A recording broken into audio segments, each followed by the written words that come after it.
Elementary kami ng kapatid ko nang dumating sa amin si Tito na itago na lang natin sa pangalang Oscar. Ang pagdating na iyon sa amin ni Tito Oscar ay naging malaking tulong sa pag-aaral naming magkapatid dahil madalas niya kaming abutan ng pera dagdag sa aming baon. Hindi sa pagyayabang dahil aking tito at bunsong kapatid ni Papa, gwapo si Tito Oscar. Maputi at makinis ang muka na malayo sa itsura ni Papa. Isang family driver si Papa, lingguhan ang uwi niya at kung minsan naman ay inaabot pa ng buwan. Kaya ang naiiwan sa bahay, ako, kuya ko, si Mama at si Tito Oscar na nakakuha ng trabaho bilang isang school bus driver. Sa aking pag-abot ng high school ay siya ring pagsisipag-usbungan ng patunay na ako'y isang babae na laging sambit ng Tito Oscar, dalaga ka na pamangkina. At dahil close ako kay Tito, dahil sa maganda at tila unika iha na trato niya sa akin, ay tamang ngiti na lamang ako at sinasabing, bolero ka Tito.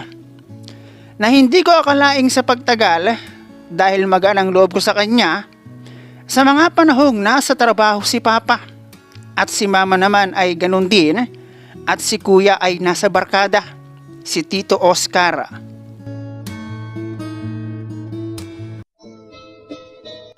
Hello guys and welcome dito sa Kasgul TV. At syempre kung ikaw ay bago dito sa aking channel at trip mo ang ganitong klase ng kwento, palike and subscribe naman dyan.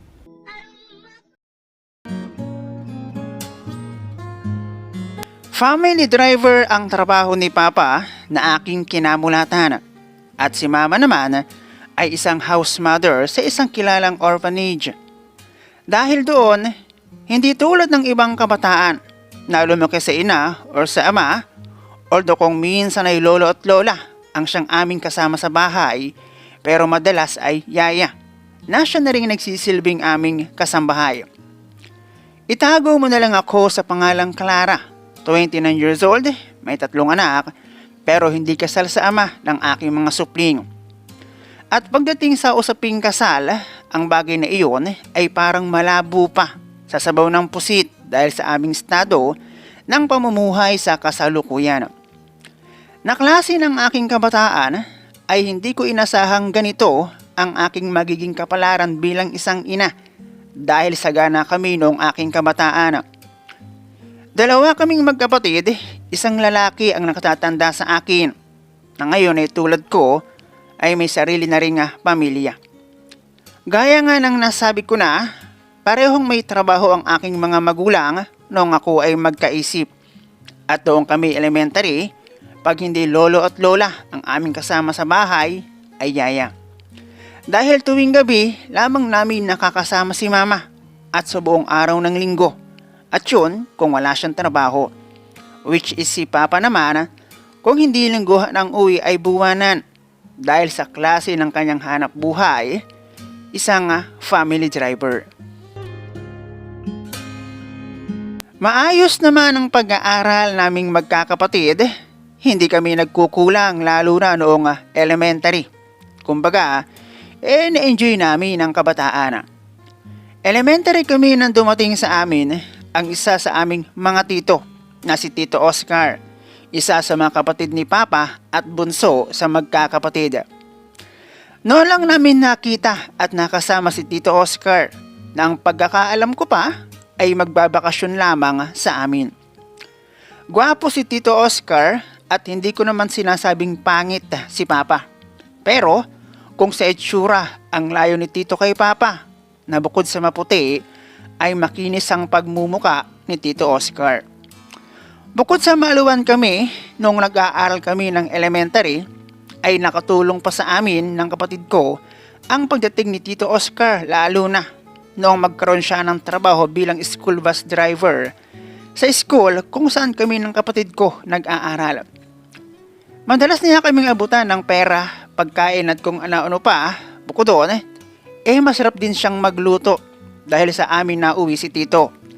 Kaya nagkaroon kami ng kasamang lalaki noong dumating si Tito. Noong kami mag-high school, dahil malaki na rin kami at marunong na sa bahay, hindi na kumuha ng yaya o kasambahay si mama. Si tito naman, kapag nasa bahay ng Sabado at Linggo talagang marunong din sa gawaing bahay. Noong dumating sa amin si Tito Oscar, ang alam ko lang talaga magbabakasyon siya. Yun dahil yun ang sabi sa amin ni Papa. Sa tagal namin kasama si Tito sa bahay at nag-aabot ng kung ano-ano sa aming magkapatid, pansin ko kung gaano siya kabuti sa amin. Na para bang tunay na anak ang tingin niya sa aming magkakapatid, lalo't higit sa akin. Yun pala, sa probinsya kung saan isinilang at lumaki si Papa, si Tito Oscar, may iniwang pamilya at meron na rin siyang anak. Kaya marahil ay ganoon ang trato niya sa aming magkapatid. Hindi ko alam ang punot dulo ng pag-alis ni Tito sa probinsya, pero isa lang ang nakita kong dahilan, ang pagiging babaero ni Tito Oscar. Noon kasing dumating sa amin si Tito, bukod sa mabuting ipinakita niya sa aking pamilya, sa likod noon ay hindi may tatanggi na dahil sa itsura meron si Tito Oscar ay maapil siya sa babae. Dahil doon sa school kung saan nagtatrabaho si Tito bilang school bus driver, kahit mga naghahatid lamang ng estudyante o yung yaya, o kahit pa yung ibang mga nanay na magaganda at sexy, nagiging kaklose ni Tito. Ang totoo niyan, hindi lang ilang beses nang sinugod si Tito ng asawa ng may asawa. Dumating ang asawa ni Tito at doon nga namin nalaman na babae ang dahilan ng kanilang hindi pagkakasundo. At si Tito Oscar, Oscar talaga. Dahil umalis pala doon ng hindi alam ng asawa. Nagkaayos naman na mag-asawa pero nagpaiwan pa rin si Tito. At ang dahilan naman ay meron daw siyang trabaho. Na kung hindi ako nagkakamali ay isa na rin doon ang kanyang mga kulasisi sa paligid. At si Tito Oscar, ang klase ng guwapo na walang pinipili. Kahit tabingi ang uso, pinapatulan niya. Noong ako'y high school, pumasok na rin ako sa mundo ng pagdadalaga. At isa si Tito Oscar sa nakapansin ng pag-usbong ng patunay ng aking pagdadalaga. Maging ako, madalas ring mabola ni Tito. Pero dahil close kami at wala akong pake sa mga kakaibang gawain niya, ay tamang ngiti na lamang ako at sinasabi kong napakabulero mo talaga, Tito. Hindi nagtagal ay umalis sa bahay namin si Tito Oscar. Nangupahan siya ng matutuluyan at iniwan na rin niya ang trabaho sa school dahil mismong school management na ang nagtanggal sa kanya dahil sa samot-saring reklamo. Hindi nagtagal, dumating na naman ang asawa ni Tito Oscar at kasama na ang kanyang anak na isa sa aming mga pinsan. Noong minsan na lumabas ang mag-ina para hanapin si Tito kung saan naglalagi, ay umuwi ang mag-ina na magaang mata ng asawa ni Tito na itago na lang natin sa pangalang Luna nang dahil sa kakaiyak. At ang kwento, nakita nila ang inuupahang bahay ni Tito pero may kapisan itong babae. Sa parting yon, naisip ko bakit may mga lalaking hindi makontento. Sa totoo lang, napakaganda ni Tita Luna at bagay sila. Wala ganun talaga ang buhay. Nauwi sa tuluyang hiwalayan ng mag-asawa na ngayon ay katulad lamang din ng kung anong nangyari sa aking mga magulang. Nagkahiwalay din kasi ang aking mga magulang na ang dahilan babae rin na halos same scenario. Dahil noong minsan napuntahan namin si Papa kung saan siya nagtatrabaho. Ang akala naming stay in siya bilang family driver, hindi pala. At nangungupahan din at meron ding kinakasamang babae, mga lalaki talaga. High school kami ng kapatid ko nang mangyari ang kalitsang iyon sa aming buhay. Nakatapos naman kami ni Kuya ng high school dahil iginapang kami ni Mama. At kahit papaano ay nakapag-aral naman kami ng training course. Yun nga lang, dahil sa kabisihan ni Mama sa trabaho, nagkaroon kami ng kanya-kanyang buhay. At noong magkaroon kami ng trabaho, natutong umibig at ayun, si kuya nakabuntis at ako naman nabuntis ng isang tricycle driver na ngayon ay ama ng aking 3 anak. Hindi ko alam kung paano ako umabot sa ganitong sitwasyon. Wala akong masisi dahil alam ko naman na lahat ginawa ni mama para makapag-aral ako. Ngayon dahil 3 na ang anak namin, nawalan ako ng chance para magtrabaho. Dahil ayaw naman pumayag ng biyenan ko na mag-alaga ng apo.